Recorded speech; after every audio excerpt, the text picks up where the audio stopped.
Hi everyone and welcome back to another episode of Discard Dead, where we like to open boosters, boxes and decks of out-of-print trading card games. Today we'll be looking at Wyvern from US Game Systems.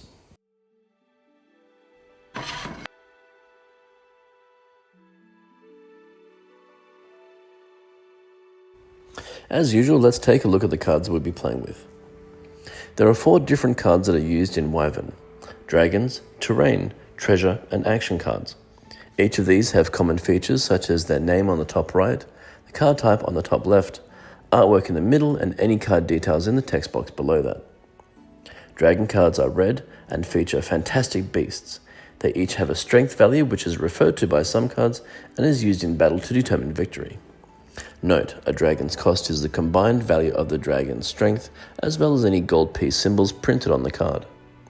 Echidna, for example, would cost 4, while Fafnir has a cost of 2. Terrain cards are green bordered and detail the various landscapes your dragons do battle over.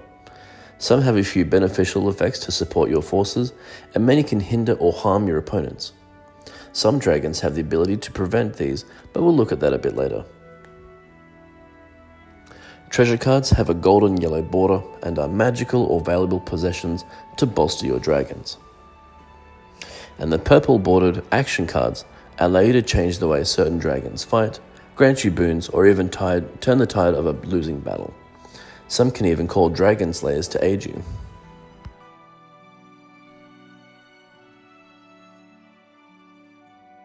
Now let's go over getting ready to play. You have 2 different decks of cards to draw from in different situations: the Dragon Lair pile and the Treasure Hoard pile. Your Dragon Lair includes at least 20 Dragon and Terrain cards with only 1 of each Dragon and up to 4 of each Terrain card, while your Treasure Hoard includes 50 cards with no more than 4 copies of a single card. Everyone starts with 25 gold pieces in their stash, which is used to pay dragons to fight for you and for the effects of any action or treasure cards which require spending them. This little space here is the gold mine. Any gold pieces that you or your opponent spend to pay for dragons or play any treasure or action cards are placed here. These 6 spaces here at the battlefield where you place your dragon and terrain cards face down. This is your front row and this is your back. To each end are your treasure spaces where treasure cards are played. Care can be taken which treasure cards are placed where, as they will only affect the row they are played in. Closer to you, to your left, is your Dragon Lair pile and Dragon Discard pile, with the Treasure Hoard pile and Treasure Discard pile to the right. You can keep your stash of 25 gold pieces in this empty space here. Next, shuffle your Dragon Lair pile and take the top 6 cards, look at them and place them face down in your battlefield however you like. And then, afterwards, draw 7 cards from your Treasure Hoard pile. In order to win the battle, we need to empty our opponent's battlefield of dragon and terrain cards, and to win the war, we need 100 points, but we'll cover that near the end of the video. Now, let's take a look at the phases of a turn.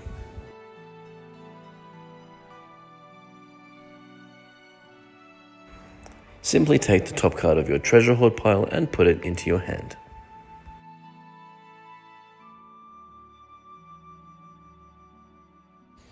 You may place a treasure card from your hand face up in any of the empty treasure card positions, as long as there is a dragon or terrain card in that card's row. Alternatively, you may replace a treasure card in your play area with another from your hand, discarding the older card. If the card you play has any gold piece symbols, pay that many from your stash into the gold mine.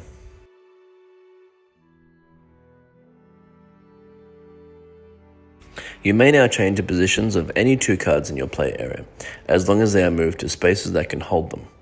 Remember that treasure cards can only be placed in a treasure position that has a dragon or terrain card in their row, and dragon and terrain cards can only be moved within dragon and terrain positions.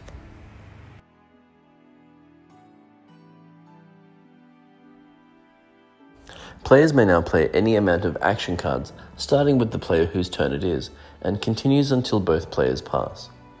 If an action has any gold piece symbols, then they must be paid to use it. There are 4 different action cards. Action cards are the standard type that can be played in this phase. Battle action cards can only be played during the battle phase.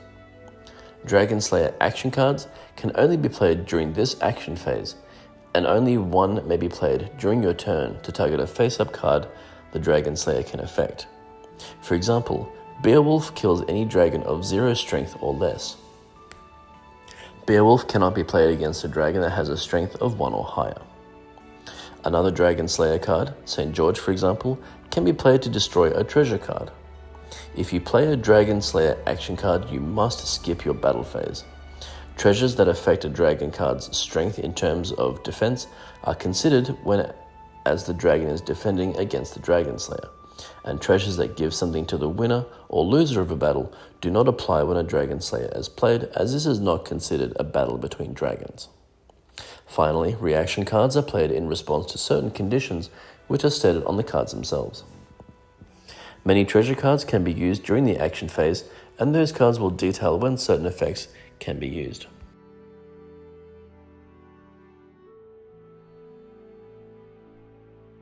Time for the real action. In this phase, we pit our dragons against our opponents and hope to wipe them out. Select one of your dragon cards to attack with.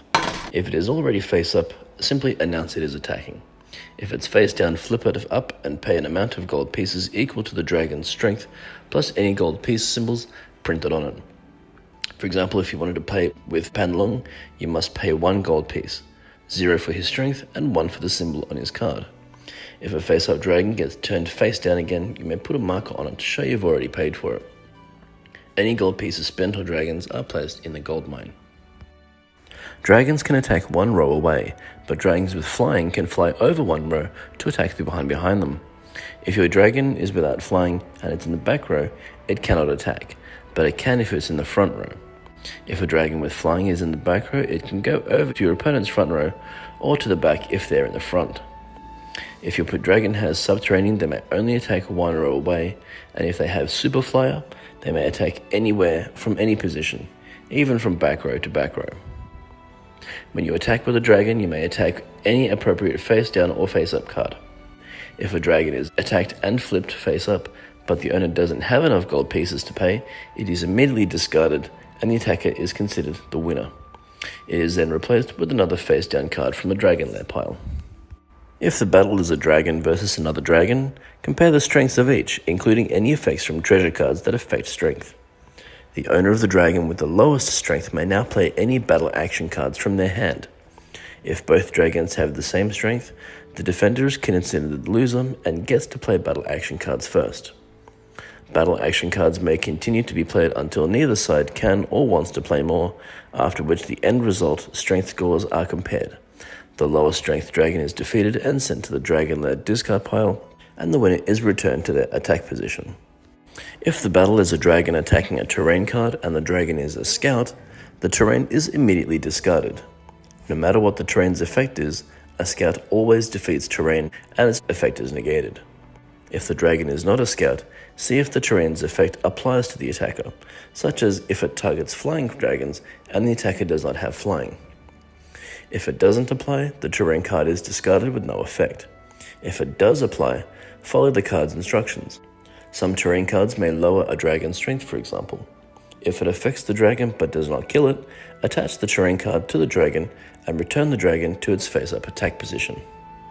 If the terrain card kills the dragon, both the dragon and the terrain card are discarded to their respective discard piles, and the terrain card's owner gets an amount of gold pieces from the gold mine equal to the symbols printed on the terrain card. Be careful, as you cannot play battle action cards when a dragon attacks a terrain card, as it is not considered a battle. Some dragons may also be able to aid another dragon in battle.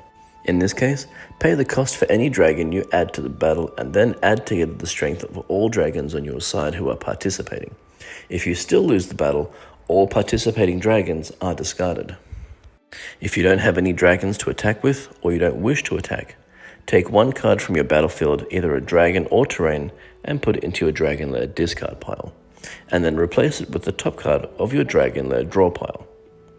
If you run out of cards in your dragon lair draw pile and cannot attack, you must discard a dragon or terrain card from your battlefield. When your last card has left the battlefield, you lose. As a side note, if the last dragon or terrain card is eliminated from a row after battle, any treasure cards in that row are also discarded. If you run out of cards in your front row, your back row automatically moves to become your front row.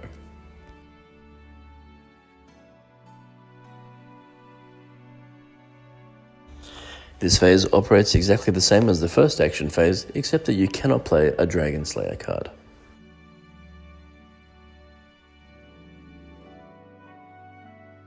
If you have more than 7 cards in your hand, you must discard until you do. Remember, cards you discard are always from your treasure hoard, and so go into your treasure hoard discard pile.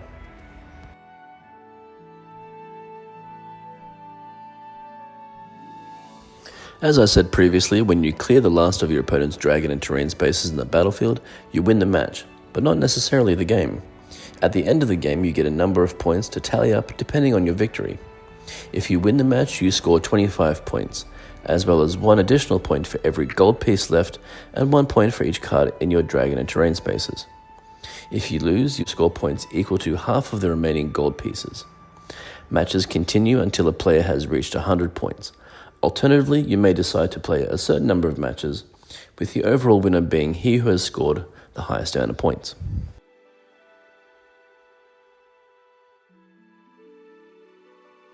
The original rulebook outlined some interesting ways to change up your Wyvern game.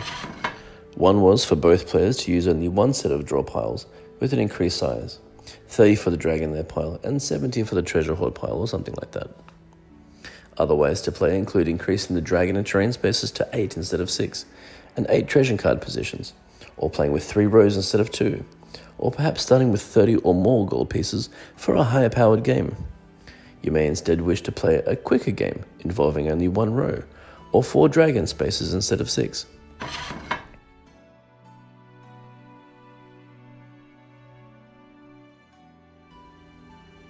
Hey everyone, thanks for hanging about while I talk about Wyvern. Wyvern was one of my original 3 games when I first got into playing card games, along with the equally dead Spellfire and the currently surviving Magic the Gathering. I'd love to do a box of Wyvern, but that'll probably be impossible for now. Anyway, thanks again, like and subscribe and all that, and I'll see you all in the next video. Bye bye.